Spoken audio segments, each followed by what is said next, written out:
Ada satu wasiat Nabi SAW yang mana nasihat ini sangat berharga dan sangat kita butuhkan, terutama bagi kita yang sering lalai, terutama sekali ketika Allah Subhanahu wa taala berikan kesempatan, berikan waktu luang kepada kita untuk beribadah kepada Allah Azza wa Jalla.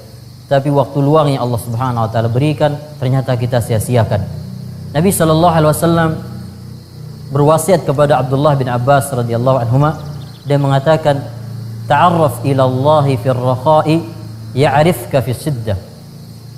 Kenalilah Allah Subhanahu wa taala di waktu luang, maka Allah Subhanahu wa taala akan mengenalimu di waktu engkau mendapatkan kesulitan. Terkadang seorang muslim ketika dia diberikan oleh Allah Subhanahu wa taala waktu luang, dia sia-siakan. Dia tidak gunakan untuk beribadah kepada Allah Subhanahu wa taala.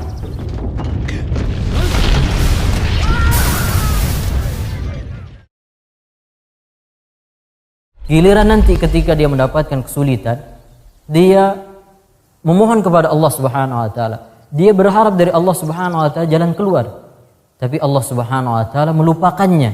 Sebagaimana dia melupakan Allah Subhanahu wa taala di waktu Allah Subhanahu wa taala memberikannya kelapangan. Ada dua contoh yang sangat berbeda yang Allah Subhanahu wa taala sebutkan dalam Al-Qur'an. Yang pertama adalah Nabi Yunus alaihissalam. Nabi Yunus alaihissalam pernah mendapatkan kesulitan berupa beliau ditelan oleh ikan besar. Tapi perhatikanlah apa yang Allah Subhanahu wa taala sebutkan tentang Nabi Yunus alaihissalam. Falaula annahu kana minal musabbihin la labitha fi batnihi ila yaumi yub'atsun. Seandainya itu Nabi Yunus alaihissalam bukan termasuk orang-orang yang banyak bertasbih kepada Allah Subhanahu wa taala dengan ibadah-ibadahnya kepada Allah tabaraka wa taala, la labitha fi batnihi ila yaumi yub'atsun.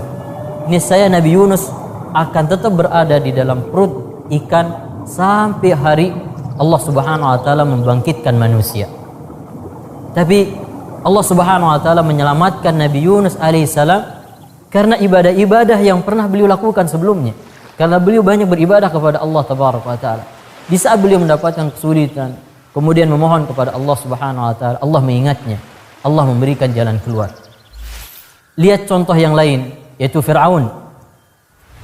Fir'aun diberikan kekuasaan oleh Allah Subhanahu wa taala, diberikan kerajaan yang begitu besarnya. Tapi dengan nikmat yang Allah Subhanahu wa taala berikan, dia tidak mampu beriman kepada Allah Azza wa Jalla. Giliran Allah Subhanahu wa taala ingin menenggelamkannya di lautan, dia ingin beriman kepada Allah Subhanahu wa taala. Dia minta tolong kepada Allah Subhanahu wa taala, tapi Allah Subhanahu wa taala tidak menolongnya. Allah Subhanahu wa taala berfirman, "Al-ana wa qad 'asaita qablu wa kunta minal mufsidin." Sekarang engkau ingin beriman, dahulu engkau berbuat maksiat dan engkau termasuk dari orang-orang yang membuat kerusakan di muka bumi. Lihatlah ketika Fir'aun mendapatkan kesulitan, kemudian di saat itu dia ingat kepada Allah Azza wa Jalla, Allah Subhanahu wa taala tidak menolongnya. Demikian juga kita kaum muslimin dan muslimah yang dirahmati Allah, maka hendaknya kita amalkan wasiat Nabi SAW kepada Abdullah bin Abbas, yang itu sejatinya adalah wasiat untuk kita semuanya, yaitu ta'arraf ilallahi fir rakha'i ya'rifka fi shiddah. Kenalilah Allah Subhanahu wa taala di waktu lapang, maka Allah Subhanahu wa taala akan mengenal kita di saat kita mengalami kesulitan, sehingga Allah Subhanahu wa taala akan menolong kita, memberikan kita jalan keluar, akan memudahkan kesulitan-kesulitan kita.